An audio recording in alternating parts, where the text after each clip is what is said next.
Hello students, welcome back. This is class 10th, subject English, poem 1, lecture 2, Dust of Snow, and it is written by Robert Frost. This is given in First Flight book. In lecture 1, we have already discussed the introduction of the poet Robert Frost and the introduction of the poem. Now, in this lecture, we are going to discuss these topics. First of all, summary of the poem, then poetic devices used in poem, and then at last we will discuss the homework solution of lecture 1 of poem Dust of Snow. Let us start the summary of the poem. The short poem by Robert Frost throws light upon the unimaginable healing power of nature and tiny things.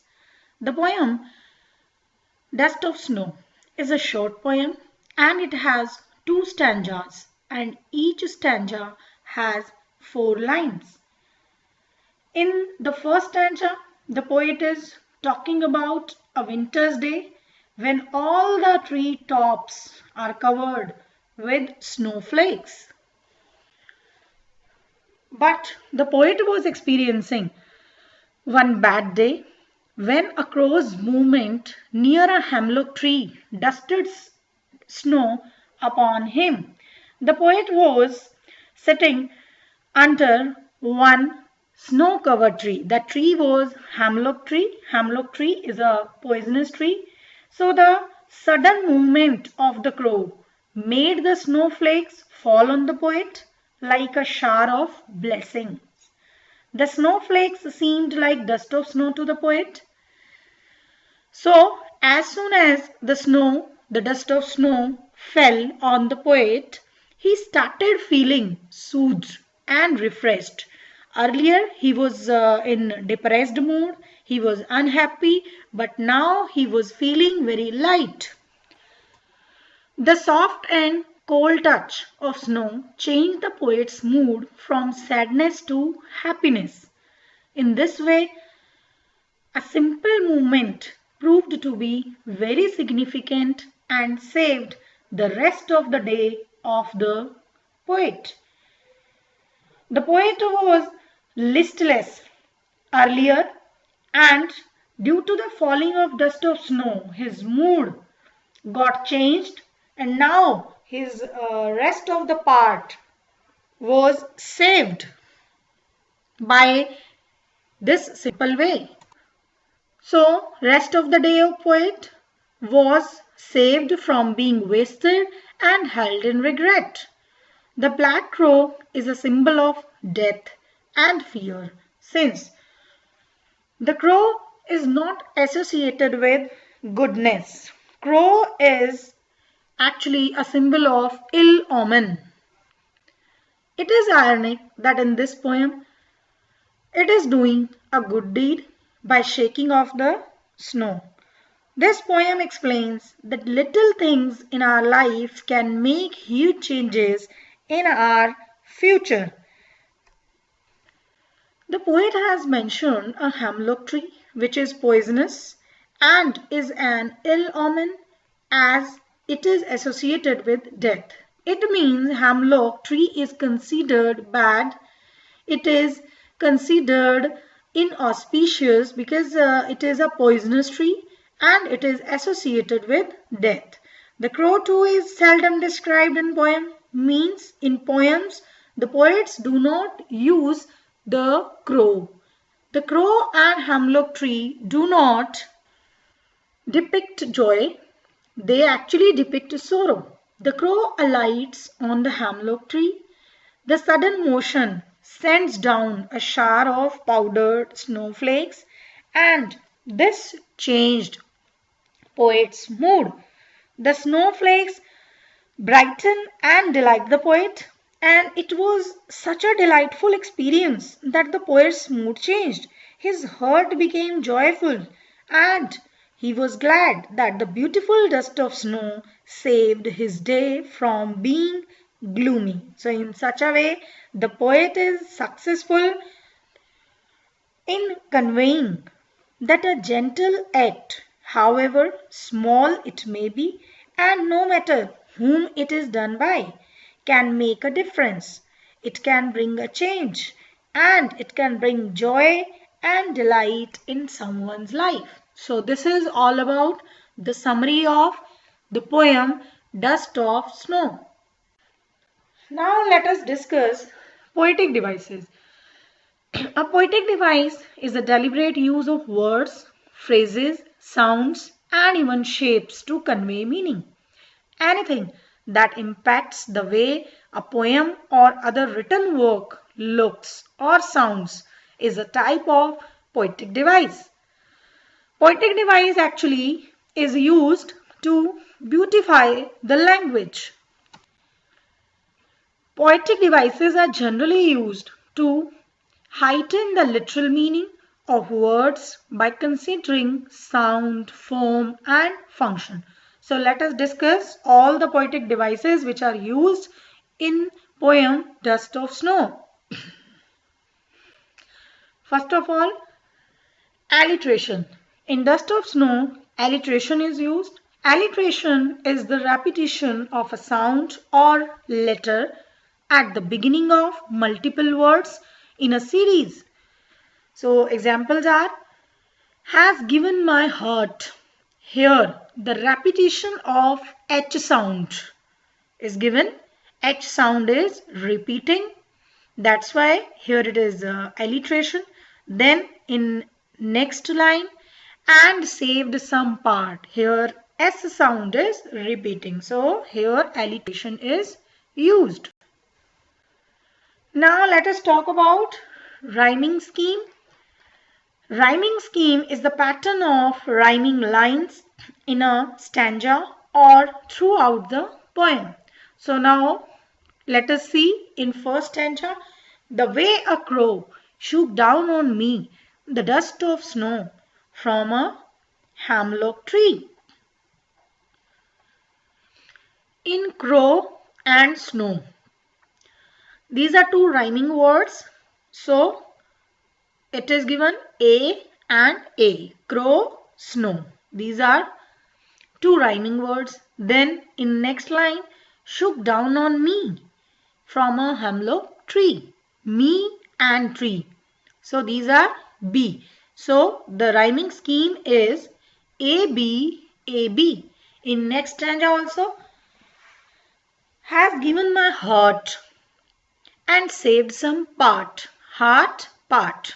So these are A change of mood in second line, mood, and last line of a day I had rude. So mood and rude are rhyming words. So these are BB, and heart and part, these are AA. So the rhyming scheme for next stanza is the same, AB, AB. Next literary device is, or poetic device is, enjambment. Sentence carries on from one line to the next without any pause or punctuation. Means without having any pause or any punctuation mark, the sentence carries on in this poetic device. See first stanza. The way a crow shook down on me the dust of snow from a hemlock tree. Here the way a crow. After this there is no punctuation mark, no pause. This line, this sentence carries on. Next line, shook down on me. Then once again there is no punctuation mark, no pause. It carries on. It continues with the third line, the dust of snow. And here also no pause, and it goes to next line from a hemlock tree. Now your homework. Your homework is answer the following extra questions. Question number 1. Where was the poet and what happened to him?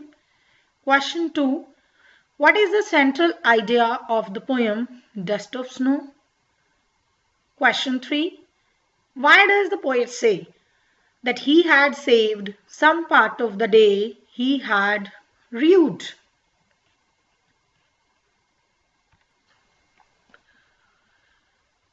This is class 10th, subject English, poem 1, Dust of Snow, written by Robert Frost. This is my lecture number 1 homework solution. I gave textual questions to you to find the answers. So let us discuss in this lecture. So here answers are given with key points. Question number 1. What is the dust of snow? What does the poet say has changed his mood, and how has the poet's mood changed? So first point, dust of snow refers to the tiny particles of snow. Dust means a fine powder of any substance. So the dust of snow means the fine particles or flakes of snow. The poet was in an awful mood, in very bad mood, when particles of snow had fallen on him. So the poet's mood changed from remorse and negativity to positivity. This small incident changed the poet's frame of mind instantly, and his day got a lot better. His day was saved. Half day he had already wasted, but rest of the day was saved. Question number 2. How does Frost present nature in this poem? And the following questions may help you to think of an answer. Question number 1. What are the birds that are usually named in poems? Do you think a crow is often mentioned in poems? What images come to your mind when you think of a crow? So Frost presents nature in a very different manner in this poem. Generally, the birds like sparrow, nightingale and peacock are more often named in poems. So unlike these birds, crows are often seen as the indicators of doom and fear. A crow is seldom mentioned in a poem. A crow is associated with darkness and negative thoughts. So it is believed to be a symbol of bad omen. They are often used for negative references. So that's why crow is seldom used in poems. Again, what is a hemlock tree?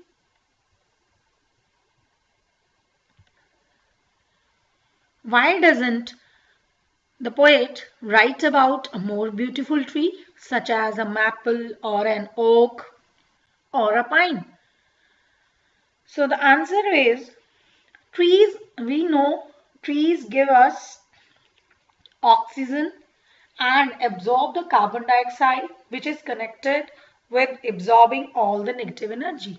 But there are trees that are poisonous too, like a hemlock tree. The poet does not mention a more beautiful tree such as maple, oak or pine because he wants to indicate a sad scene. Because these trees like oak, pine or maple, they are a symbol of joy, while Frost wanted to depict sorrow. That's why he has used this hemlock tree, a poisonous tree. What do the crow and hemlock represent? Joy or sorrow? What does the dust of snow that the crow shakes off a hemlock tree stand for? Both crow and the hemlock tree represent sorrow. Frost has used both the negative creatures, crow and the hemlock tree, as the carriers of positivism and strength that transformed his day for the better.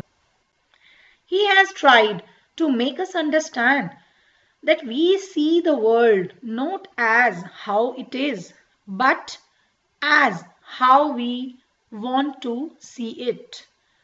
The crow and a hemlock tree together made his day better. So the dust of snow stands for joy. Thank you.